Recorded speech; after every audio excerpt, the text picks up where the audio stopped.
मुंबई में किसी जमाने में अंडरवर्ल्ड डॉन हाजी मस्तान का सिक्का चलता था। हाजी मस्तान मुंबई के अंडरवर्ल्ड का पहला डॉन था जिससे पूरी मुंबई खौफ खाती थी।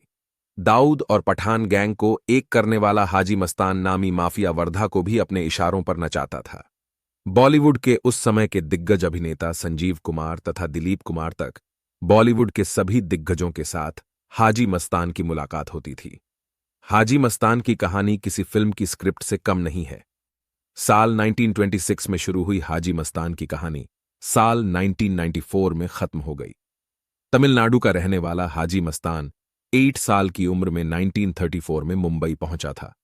मुंबई में हज पर जाने वाले यात्रियों के लिए बने मुसाफिर खाने के ठीक बगल में हाजी मस्तान के वालिद ने साइकिल का पंचर लगाने की दुकान खोली थी। इस दुकान का नंबर 7 था।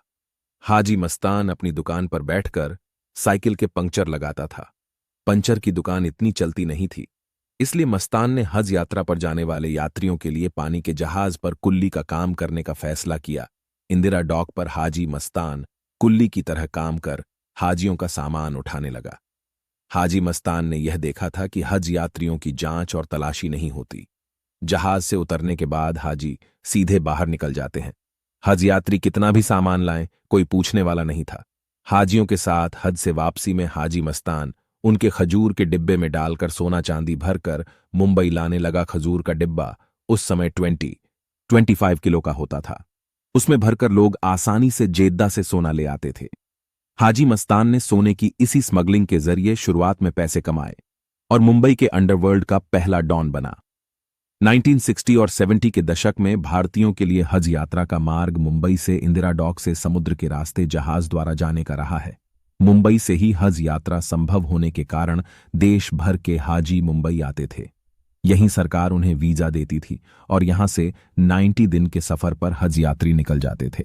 हाजी मस्तान के साथ कई और कुली भी सोना चांदी की तस्करी में जुट गए। हाजी मस्तान के साथ अशरफ रहमान उर्फ लल्लू और मोहम्मद नूर उर्फ नूरा 28 भी सोने चांदी की तस्करी करते थे। जब भी जेद्दा से सोना आता था, मस्तान के लोग नूरा की एम्बेसडर कार नंबर 28 में सोना चांदी रखकर बाहर निकल जाते थे। करीब 20 साल तक सोने चांदी की स्मगलिंग करने के बाद साल 1970 में हाजी मस्तान ने बहुत पैसा कमा लिया। हाजी मस्तान ने हज यात्रियों के लिए बने मुसाफिर खाने के ठीक सामने 8 और 9 नंबर की 2 दुकानें खरीद लीं। इन दुकानों में हाजी मस्तान ने एक क्लब बनाया जिसका नाम रखा डायमंड क्लब। कुछ समय बाद हाजी मस्तान डायमंड क्लब से ही अपना साम्राज्य चलाने लगा। डायमंड क्लब में मुंबई के सारे बदमाश जुआ खेलने आते थे। उस वक्त के बड़े माफिया में करीम लाला, यूसुफ पटेल, वरदराजन जैसे नाम होते थे। वह भी डायमंड क्लब आते थे।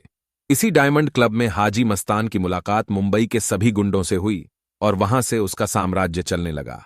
कुछ समय बाद हाजी मस्तान ने डायमंड क्लब लल्लू को उपहार में दे दिया। एक बार डायरेक्टरेट ऑफ रेवेन्यू इंटेलिजेंस को सोने चांदी की स्मगलिंग की खबर लगी। लल्लू को पकड़कर सरकारी अधिकारी ले गए, लेकिन माल नहीं मिलने पर उन्होंने लल्लू की खूब पिटाई की। काफी पिटाई के बाद भी लल्लू ने जबान नहीं खोला। इसी बात से खुश होकर हाजी मस्तान ने लल्लू को डायमंड क्लब उपहार में दे दिया था। मस्तान ने अपनी साइकिल की पंचर लगाने वाली दुकान नंबर 7 को नूरा 28 को गिफ्ट दे दिया था। वीडियो अच्छी लगे तो वीडियो लाइक और चैनल को सब्सक्राइब और वीडियो को शेयर जरूर करें। धन्यवाद।